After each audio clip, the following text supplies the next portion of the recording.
안녕하십니까 동역자 여러분. 자, 오늘 열왕기상 8장 두 번째 시간 같이 보도록 하겠습니다.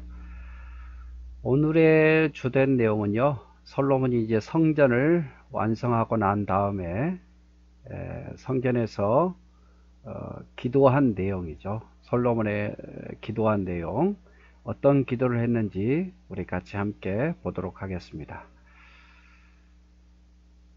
자, 22절에 보면 솔로몬이 여호와의 단 앞에서 이스라엘의 온 회중을 마주서서 하늘을 향하여 손을 펴고 가로되 이스라엘 하나님 여호와여, 상천하지의 주와 같은 신이 없나이다. 주께서는 온 마음으로 주의 앞에서 행하는 종들에게 언약을 지키시고 은혜를 베푸시나이다. 자, 이제 솔로몬이 성전을 완성한 뒤에 백성을 보면서 그리고 두 손을 높이 들고 하늘을 향해서 하나님께 기도하는 거예요. 뭐라고 기도하냐면 첫째는 신앙 고백이죠. 하나님께서는 상천하지에 주와 같은 분이 없습니다. 오직 하나님 밖에 없다 이 말이죠. 하나님 같은 분은 없고 하나님이 유일하게 우리의 이스라엘의 하나님이다 라고 고백을 하고 있습니다. 그리고 하나님께서는 우리에게 은혜를 베푸신 하나님이라고 고백하고 있죠. 24절에 주께서 주의 종 내 아비 다윗에게 허락하신 말씀을 지키사 주의 입으로 말씀하신 것을 손으로 이루심이 오늘과 같습니다. 즉 하나님께서 내 아비 다윗에게 나를 통해서 성전을 짓겠다고 말씀하신 것을 다 이루셨다 이 말이죠. 솔로몬의 신앙 고백입니다. 하나님은 상천하지에 주와 같은 신분이 없고 하나님은 주의 종들에게 언약을 지키시고 은혜를 베푸신 분이며 하나님은 한번 약속하신 것은 반드시 이루신 하나님입니다 라고 솔로몬이 고백을 하고 있습니다. 그리고 25절에 이스라엘 하나님 여호와여, 주께서 주의 종 내 아비 다윗에게 말씀하시기를 내 자손이 자기 길을 삼가서 너가 내 앞에서 행한 것 같이 내 앞에서 행하기만 하면 너에게로 쫓아나서 이스라엘 위에 앉을 사람이 내 앞에서 끊어지지 아니하리라 하셨사오니 이제 다윗을 위하여 그 허락하신 말씀을 지켜주옵소서. 즉 하나님께서 다윗에게 약속한 것처럼, 우리 아버지에게 약속한 것처럼 우리가 하나님의 길로만 산다면 하나님께서 반드시 우리에게 복을 주시고 이스라엘에게서 대대로 다윗의 자손이 왕위가 끊어지지 않도록 해주옵소서라는 그런 고백이죠. 예. 그래서 열왕기상 8장 32절에 보면 이르시되 이스라엘 하나님은 여호와여, 위로 하늘에나 땅에 주와 같은 시 없습니다. 하나님은 하나님의 종들에게 언약을 지키고 은혜를 베푼다 이렇게 고백하고 있죠. 계속 솔로몬의 기도가 26절에 됩니다. 그런즉 이스라엘 하나님이여, 원하건대 주는 주의 종 내 아비 다윗에게 하신 말씀을 확실하게 하옵소서. 하나님이 참으로 땅에 거하시리이까 하늘과 하늘들의 하늘이라도 주를 용납하지 못하겠거든 하물며 내가 건축한 이 전이 오리까. 그러나 나의 하나님 여호와여, 종의 기도와 간구를 돌아보시며 종이 오늘날 주의 앞에서 부르짖음과 비는 기도를 들으시옵소서. 주께서 전에 말씀하시기를 내 이름이 거기 있으리라 하신 곧 이 전을 향하여 주의 눈이 주야로 보옵시며 종이 이곳을 향하여 비는 기도를 들으시옵소서. 종과 주의 백성 이스라엘이 이곳을 향하여 기도할 때에 주는 간구함을 들으시되 주의 계신 곳 하늘에서 들으시고 들으시사 사하여 주옵소서. 솔로몬이 지금 어떤 고백을 하냐면 하나님은 너무 크신 분인데 이전에 하나님이 집이라고 거하시기에 초라합니다마는 그러나 이 전에서 하나님의 전에서 기도할 때에 하나님께서 우리의 기도를 들어달라고 고백하죠. 비록 하나님이 거하시기 부족한 전이라 할지라도 이곳에서 기도하는 자의 기도를 들어달라는 이 솔로몬의 간절한 기도 내용입니다. 31절 만일 어떤 사람이 그 이웃에게 범죄함으로 맹세시킴을 받고 저가 와서 이 전에 있는 주의 단 앞에서 맹세하거든 주는 하늘에서 들으시고 행하시되 주의 종들을 국문하사 악한 자의 죄를 정하여 그 행위대로 그 머리에 돌리시고 의로운 자를 의롭다 하사 그 의로운 대로 갚으시옵소서. 보통 맹세시키는 것은 이 사람이 죄를 범했는지 죄를 범하지 않는지 증거가 없을 때에 맹세를 시키는 거예요. 그러니까 범죄한 사람만 알 수 있는 내용들. 그래서 범죄한 사람에게 너 하나님 앞에 맹세해. 네가 죄 짓지 않았다고 맹세해. 이렇게 맹세를 시키는데 그 사람이 이 전 앞에서 하나님의 이름으로 맹세할 때 만약에 그 사람이 거짓으로 맹세하면 반드시 벌하여 주시고 진실로 맹세하면 그의 죄를 용서해 달라는 그런 내용이죠. 우리가 보통 사람이 악하면요 죄를 짓고도 나 죄 안 지었어 라고 말할 거 아니에요. 하나님의 전에서 하나님의 이름으로 거짓 맹세하면 그 사람은 반드시 벌해 달라는 그런 내용의 기도입니다. 33절 만일 주의 백성 이스라엘이 주께 범죄하여 적국 앞에 패하게 되므로 주께로 돌아와서 주의 이름을 인정하고 이전에 주께 빌며 간구하거든 주는 하늘에서 들으시고 주의 백성 이스라엘의 죄를 사하시고 그 열조에게 주신 땅으로 돌아오게 하옵소서. 두 번째 기도 내용이죠. 만일 이스라엘이 범죄해서 어떤 나라와 싸웠는데 전쟁에 패했어요. 패해가지고 하나님의 이름을 다시 간절히 의지하고 죄를 회개하면 다시 돌아오게 해달라는 거죠. 죄로 인해서 적국에 패해서 포로로 끌려갔지만 그러나 다시 회개하고 돌아오면 이스라엘 땅으로 다시 돌아올 수 있는 은혜를 베풀어 달라 이 말이죠. 35절 만일 저희가 주께 범죄함을 인하여 하늘이 닫히고 비가 없어서 주의 벌을 받을 때에 이곳을 향하여 빌며 주의 이름을 인정하고 그 죄에서 떠나거든 주는 하늘에서 들으사 주의 종들과 주의 백성 이스라엘의 죄를 사하시고 마땅히 행할 선한 길을 가르쳐 주옵소서. 주의 백성에게 기업으로 주신 땅에 비를 내리시옵소서. 자, 이스라엘 백성이 범죄하니까 하나님이 자연재앙을 내리시잖아요.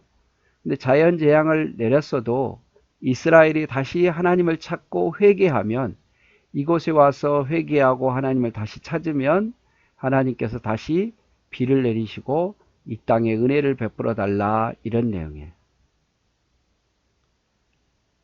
그 다음에 계속해서 37절 만일 이 땅에 기근이나 온역이 있거나 곡식이 시들거나 깐부기가 나거나 메뚜기나 황충이 나거나 족국이 와서 성읍을 에워싸거나 무슨 재앙이나 무슨 질병이 있든지 물론하고 한 사람이나 혹 주의 온 백성 이스라엘이 다 각각 자기의 마음의 재앙을 깨닫고 이 전을 향하여 손을 펴고 무슨 기도나 무슨 간구를 하거든 주는 계신 곳 하늘에서 들으시고 사유하시며 각 사람의 마음을 아시오니 그 모든 행위대로 행하사 갚으시옵시고 주만 홀로 인생의 마음을 다 아심이니라.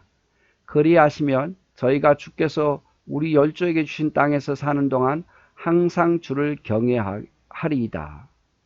즉 이스라엘 땅에 기근이나 어떤 자연재앙이 일어났을 때에 어떤 개인이나 어떤 이스라엘 전체가 이 자연재앙으로부터 벗어나게 해달라고 이 성전에서 기도하면 하나님께서 그 기도를 들어달라 이 말이죠. 그렇게 하면 이스라엘이 항상 하나님을 더 잘 섬기고 경외할 거다 이렇게 이야기를 합니다. 그래서 앞에서부터 보면 만약에 누가 거짓으로 이 제단에서 맹세하면 그 사람을 벌해달라. 죄로 인해서 적국의 패해서 포로로 끌려갔을지라도 회개하면 이 제단에서 회개하면 다시 돌아오게 해달라. 또 범죄함으로 인해서 자연재앙이 일어났을 때에 그 죄를 회개하면 그 자연재앙이 다시 비를 내리고 은혜가 넘치게 해달라. 그리고 죄를 범하지 않았어도 이 땅에 어떠한 재앙이 임했을 때 그때도 이 성전에서 개인이 됐든 전체가 됐든 하나님 앞에 이 제단에 기도하면 들어달라. 그러면 하나님의 백성 이스라엘이 더 하나님을 잘 섬길 것이다. 이렇게 기도하고 있는 거죠. 41절 또 주의 백성 이스라엘에게 속하지 아니한 자 곧 주의 이름을 위하여 먼 지방에서 온 이방인이라 할지라도 저희가 주의 광대한 이름과 주의 능한 손과 주의 펴신 팔의 소문을 듣고 와서 이 전을 향하여 기도하거든 주는 계신 곳 하늘에서 들으시고 무릇 이방인이 주께 부르짖는 대로 이루사 땅의 만민으로 주의 이름을 알고 주의 백성 이스라엘처럼 경외하게 하옵시며 또 내가 건축한 이 전에 주의 이름으로 일컫는 줄을 알게 앞서서 자 이방인이라 할지라도 이스라엘 백성이 아닌 이방인이라 할지라도 이곳에 와서 소문 듣고 기도하면 이방인의 기도도 들어달라라는 고백이죠. 44절 주의 백성이 적국으로 더불어 싸우고자 하여 주의 보내신 길로 나갈 때에 저희가 주의 빼신 성과 내가 주의 이름을 위하여 건축한 전 있는 이 편을 향하여 여호와께 기도하거든 주는 하늘에서 저희의 기도와 간구를 들으시고 그 일을 돌아보옵소서. 즉 전쟁에 나가서 싸울 때에 그때에 이 성전을 향하여 기도하면 전쟁에서 승리하게 해달라 이런 내용입니다. 46절 범죄치 아니하는 사람이 없사오나 저희가 주께 범죄함으로 주께서 저희에게 진노하사 저희를 적국에 붙이심에 적국이 저희를 사로잡아 옹군을 물어나고 적국의 땅으로 끌어간 후에 저희가 사로잡혀 간 땅에서 스스로 깨닫고 그 사로잡은 자의 땅에서 돌이켜 주께 간구하기를 우리가 범죄하여 패역을 행하며 악을 지었나이다 하며 자기를 사로잡아간 족국의 땅에서 온 마음과 온 뜻으로 주께로 돌아와서 주께서 그 열조에게 주신 땅 곧 주의 빼신 성과 내가 주의 이름을 위하여 건축한 전 있는 편을 향하여 기도하거든 주는 계신 곳 하늘에서 저희의 기도와 간구를 들으시고 저희의 일을 돌아보옵시며 주께서 범죄한 백성을 용서하시며 주께 범한 그 모든 허물을 사하시며 저희를 사로잡아 간 자의 앞에서 저희로 불쌍히 여김을 얻게 하사 그 사람들로 저희를 불쌍히 여기게 하옵소서. 저희는 주께서 철풀무 같은 애굽에서 인도하여 내신 주의 백성 주의 사납이 됨이니이다. 자, 앞에서 나온 것과 비슷합니다마는 범죄로 인해서 포로로 끌려갔을 때 그곳에서 범죄를 깨닫고 하나님께 회개하면 다시 하나님께서 돌아올 수 있는 은혜를 베푸시고 적국이라 할지라도 그 백성이 그 적국에서도 사랑받을 수 있도록 은혜 베풀어 달라는 그런 내용입니다. 원컨대 주는 눈을 들어 종의 간구함과 주의 백성 이스라엘의 간구함을 보시고 무릇 주께 부르짖는 대로 들으시옵소서. 주 여호와여 주께서 우리 조상을 애굽에서 인도하여 내실 때에 주의 종 모세로 말씀하신 것 같이 세상 만민 가운데 저희를 구별하여 주의 산업을 삼으셨나이다. 결론이죠. 이 성전에서 기도하는 자의 기도를 들어달라 이 말이죠. 즉 다시 말한다면 솔로몬이 지은 이 성전이 복된 곳이 되게 해달라 이 말이죠. 이것이 그냥 뭐 한 건물이 아니라 하나님을 위해서 지었으니 이 제단을 향하여서 기도하는 자의 또 이 제단에서 기도하는 자의 기도를 들어달란 말이에요. 죄를 범했어도 용서해 주시고 재앙이 임했어도 이곳에 기도하면 재앙이 물러가고 포로로 끌려갈 때도 전쟁이 일어날 때도 이 제단을 향해 기도하면 승리하게 해달라고 다시 돌아오게 해달라고 그래서 이 성전이 솔로몬이 지은 성전이 복의 장소가 되게 해달라고 이야기를 하고 있습니다. 저는 이것을 보면서요 교회가 복된 곳이 되게 해달라는 거죠. 여러분 제가 목회하면서 느낀 건 느낄수록요 교회가 참 복된 곳이에요. 제게 있어서 교회가 없었다면 내가 어디서 하나님의 일을 할 수 있었겠습니까? 여러분도 마찬가지예요. 그래서 여러분 교회를 복되게 여기셔야 돼요. 교회를 사랑하고 복되게 여기고 교회가 잘 되면요. 여러분 그곳에서 또 말씀 듣고 예배드리고 봉사하면서 여러분도 복을 받아요. 근데 교회가 여러분 싫어지고 교회가 안 되면요. 봉사할 마음도 안 생기고 예배도 은혜도 못 받으면 결국 우리가 손해예요. 그래서 교회가 복되도록 기도해야 되고 교회는 복의 장소라고 생각해. 오죽했으면 성령께서 교회를 세우셨겠습니까? 우리를 위해서 세운 거죠. 솔로몬 성전이 복된 곳이 되게 해달라고 기도한 게 아니라 우리도 성도들도 우리 샘선원교회 성도들도 우리 교회가 샘선원교회가 복된 장소가 되게 해달라고 기도하고 우리 교회에서 예배드린 자가 우리 교회에서 기도하는 자가 우리 교회에서 봉사하는 자가 복을 받게 해달라고 우리 같이 기도해야 돼요. 그리고 그 복된 장소가 될 수 있도록 우리가 서로 힘쓰고 애쓰고 헌신할 때에 우리뿐만 아니라 우리 다음 사람들도 또 다음 또 교인들도 다음 세대도 복을 받을 수 있다 이 말이죠. 그래서 우리가 교회가 복받기를 위해서 또 교회가 좋은 교회를 만들기 위해서 이곳에서 봉사하는 자가 복을 받기를 위해서 기도하는 우리가 되었으면 좋겠습니다. 네, 감사합니다.